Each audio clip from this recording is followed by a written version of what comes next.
ছোট বৌদি। Hello everyone, আমার ছোটোখাটো মিনি ব্লগে তোমাদের সবাইকে স্বাগত আর অনেক অনেক ভালোবাসা। আর শীতের দুপুরবেলা না বিশ্বাস করো বিশাল ঠান্ডা পড়েছিল। স্নান করে উঠে ভাতটা খেয়ে কোনো রকম মতো ভাতটা খেয়েই দিদিকে বলছি যে দিদি টমেটো মাখা রোদে গিয়ে বসে বসে খাবো, কারণ দুপুরবেলা না কিছু না কিছু খেতে ইচ্ছা করে। তো ওকে বললাম, তো টমেটোটা মাখাচ্ছে, দেখো সব কিছু কেটে কুটে নিচ্ছে। আর আমি তো ঠান্ডায় কাঁপছি, বিশাল ঠান্ডা। তার মধ্যে আমার দিদির মাখানোও হয়ে গেছে, দেখো আমি একটু খেয়ে দেখবো। সত্যি কথা বলছি, এখন বলছি তো জিভ থেকে জল বেরিয়ে যাচ্ছে, এত টেস্ট হয়েছিল খেতে। তেঁতুল ফেতুল দিয়ে মেখেছিলো, যা লেগেছিলো না। আর এখানে দেখো আমার মামার মেয়ে ঢং করছে, রিলস বানাচ্ছে। আর ওই দিক দিয়ে আমার দিদা কাজে চলে যাচ্ছে, আর আমার দিদি ওখানে একা একা খেয়েই নিচ্ছে, আর আমি ক্যামেরা ধরে আছি, আমার ঠিকমতো খেতেই পাচ্ছি না। তারপরে দেখো রোদেতে আমার মা, আমার মামি, আমার দিদা বসে আছে। তো ওখানে গিয়েই আমরা খাবো। আমার মাকে বললাম খেতে, আমার মা বললো না খাবো না, তোরা খেয়ে নে। তো আমরা খেয়ে নিচ্ছি। আর দেখো অল্প একটু আছে, কারণ যে পেরেছে তাড়াতাড়ি করে খেয়ে নিয়েছে, জানে শেষ হয়ে যাবে, ওই জন্য তাড়াতাড়ি করে খাচ্ছে।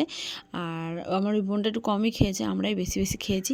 আর তারপরে দেখো রাস্তা থেকে ঘুরতে যাচ্ছিলাম, দেখো সাপ দেখো। আর এই ঘরে আমার একটা বৌদি থাকে, বলছি বেরো বেরো, বেরোচ্ছে না।